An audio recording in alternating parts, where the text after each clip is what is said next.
This is Dolynny TV, ladies and gentlemen. Welcome back to another edition of Edmonton Oilers discussion here on the channel this afternoon.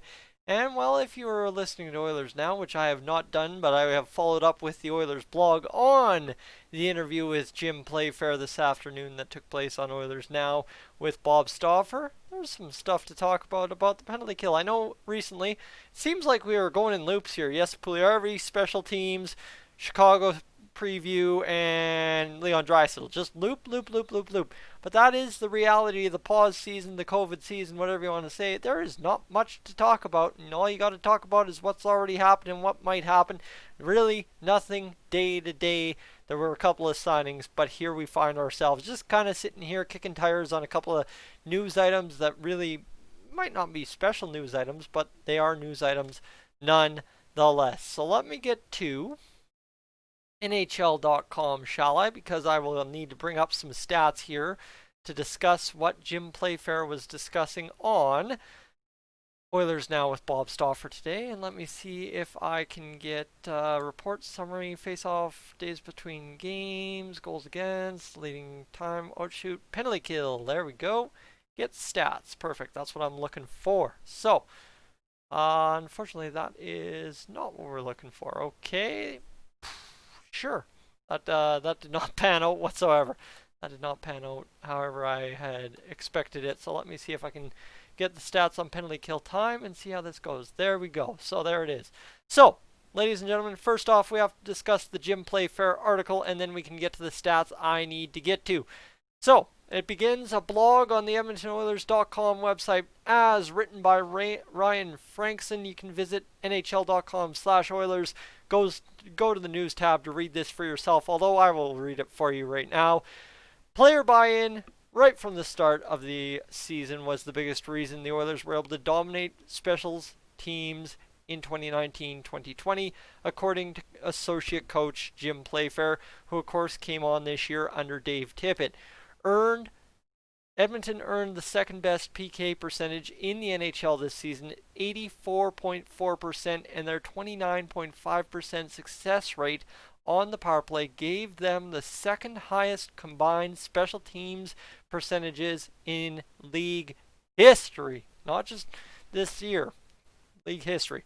Playfair, who took the lead on PK coaching, told Bob Stauffer on Tuesday's episode, that's what I'm referencing, of Oilers Now, the players were committed to the shorthanded cause from the get-go.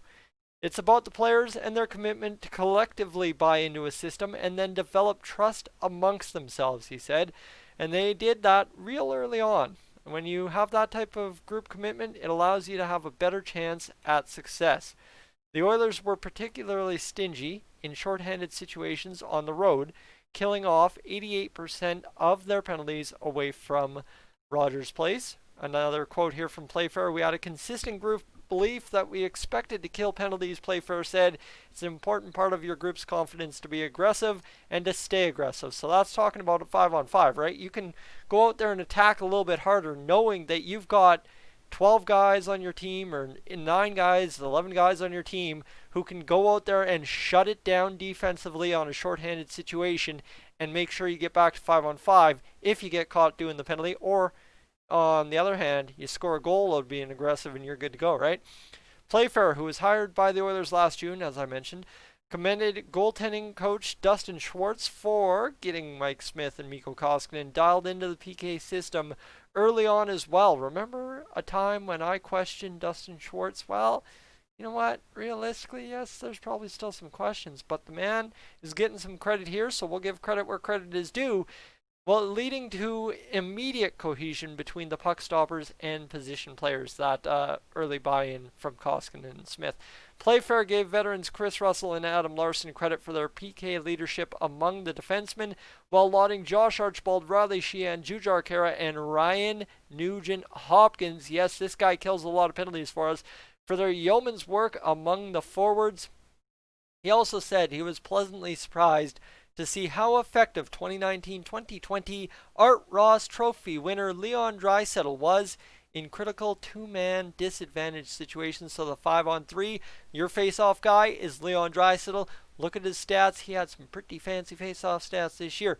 One thing that did surprise me is I did not realize Leon would be as good as he is 5-on-3. Playfair said, Nuge has got that mindset. He's got that outstanding awareness of how to defend. But I thought Leon did a real good job growing as a penalty killer, specifically in the 5-on-3. And unfortunately, any of the stats I've talked about the Hart Trophy conversation so far, 5-on-3, I don't know where to find those stats. So if somebody could point me in that direction, I'll make a whole nother video just arguing why Leon Draisaitl is the Hart Trophy winner. But for now, let's get to what else you need to know out of the Oilers penalty kill so as I can make some arguments here. The Oilers, shorthanded time on ice this season. They were all the way down in 19th spot. They were just over 60 minutes shorthanded away from being the least penalized team, or the least shorthanded team in the league. They had 339 minutes and 20 seconds time on ice shorthanded. Time shorthanded, they had a total of 199 times shorthanded this season, and that brings the Oilers all the way into 21st in that category, with the Carolina Hurricanes leading at 243 times shorthanded. Now, shorthanded goals against, this is where you really see how effective the Oilers penalty kill was, and you get all the way to it, ladies and gentlemen. That penalty kill, that 84.4% penalty kill, guess what? That was, you ready for this? 31 goals against shorthanded this season. You know what that is tied for? That is tied for the least goals against on a penalty kill this season. Absolutely nuts to think. Penalty kill percentage for the Oilers, 84.4, only trailing the San Jose Sharks, who only gave up one more shorthanded goal this year at 85.7%. Time on ice, 4 versus 5. Let's see if I can get this stat here. So the Oilers, how much time did they spend 4 on 5? Well, they were 18th in the category, 3:30:06. So make up a total of 9 minutes and 14 seconds they spent shorthanded on the 3-on-5 or 5-on-3, however you want to say it. And then, of course, goals against 5-on-3. You want to see how this one breaks down here. This one's going to be interesting for you. The Oilers had a total of 1 goal against on a 5-on-3 this year in 9 minutes and 14 seconds shorthanded on the 5-on-3. And realistically, 5-on-4 penalty kill percentage. You want a nutty stat? How about the Oilers being absolutely insane? 5-on-4, 84.7, and the San Jose Sharks at 84.8. That's a super stat for you. The Oilers, 5-on-4, were a tenth away from being the best penalty killing unit in the NHL this season. So again, we're going to wrap some stuff up, and this is the best part about it, right? So time shorthanded, 3-on-4. Oh, I don't want that. I want time on ice. Time shorthanded, 5-on-3. That's what I'm looking for. And the Oilers in that category, if I can read with my eyes today, my friends, 6 times 5-on-3 man advantage for the other team. And then, of course, you have goals against 4-on-3, which is, if I can find it, 1 4-on-3 goal against when shorthanded by 2 men and the other team shorthanded by 1 man. So there you go. That's Jim Playfair's props of the penalty kill unit, and some absolute super stats for you when it comes to the penalty kill this season in the 2019-2020 season. As I already said in the other video, and that's why I started off the way I did, expect the penalty kill, the power play, everything to be even better than it was in the playoffs, and expect hopefully in the next day or two for me to get out a video discussing kind of what you can expect here on Dolynny TV come playoff time. Guys, I'm Tyson, this is Dolynny TV. Maybe in the comments section below, I think the most surprising thing that came out of that whole article and discussion with Jim Playfair is the fact that Leon Draisaitl was mentioned as the last thing, but probably the most important thing.